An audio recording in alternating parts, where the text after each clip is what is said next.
তো এইদিকে আমরা শুক্রবার বিকালের দিকে চলে আসলাম হাসপাতালে খালাতো ভাইয়ের বউকে দেখার জন্য। এই সে হসপিটাল, দেখেন অধিকাংশ বেডই খালি। তো ও এখন চলে যাবে। ও রক্তশূন্যতায় ভুগতেছিল, খুবই অসুস্থ। ওর জন্য সবাই দোয়া করবেন। আর এখান থেকে আমি চলে গেলাম জাফরান কাবাব ঘরে। এখানে খুবই মজাদার একটা সালাদ দিয়েছিল। এইখানে ঝুরা মাংসটাও নিয়েছিলাম। আর এইখানে আমি মাইশার বাবাই খেয়ে নিচ্ছি।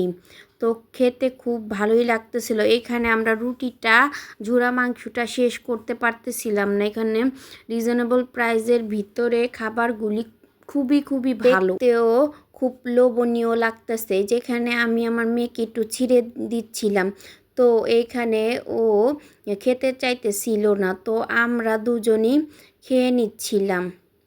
খেতে খেতে ইন্টুটা দিয়ে দেন। নরিন এর ফ্যামিলি ব্লগে স্বাগতম। মেয়ে বলতেছিল ফালুদা খাবে, তাই ফালুদাও নেওয়া হয়েছিল। মাশাল্লাহ, এই ফালুদাটা আমার মেয়ে খুব ভালোভাবে খেয়েছিল।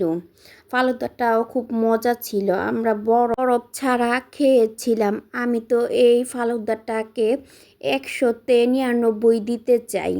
তো আপনি আসবেন, খাবেন, খেয়ে দেখবেন যে খাবারটা কেমন। অবশ্যই আসবেন। কিছুদিন যাবত ওপেনিং হয়েছে, তাই মাইশার বাবা আমাদের খাওয়াতে নিয়ে আসলো।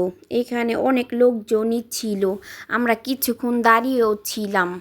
তো খাবার ভালো যেখানে সেখানে তো লোকজনের একটু বেশি থাকবেই, তো কিছু করার নেই। আমরা খাওয়া দাওয়া করে দ্রুতই বাসায় চলে আসি। এইদিকে দেখেন আমার শাশুড়ি মা সেমাই রান্না করে রেখেছে, তো বলতেছিল খাওয়ার জন্য। আমি রাতে কোনো ডিনার করতে পারি না, পেট ভরা ছিল, তাই এখানে সেমাইটা একটু খেয়ে নিচ্ছি। তো সেমাইটাও পুরাটা শেষ করতে পারবো না। মেয়েটা বলতেছে যে মা আমাকে একটু দাও, আমি খাবো।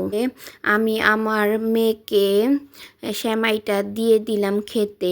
আসসালামু আলাইকুম ভাই ও বোনেরা, আপনারা সবাই কেমন আছেন? আশা করি আপনারা সবাই ভালো আছেন। আলহামদুলিল্লাহ, আমিও ভালো আছি। সাবস্ক্রাইব করুন। আল্লাহ হাফেজ।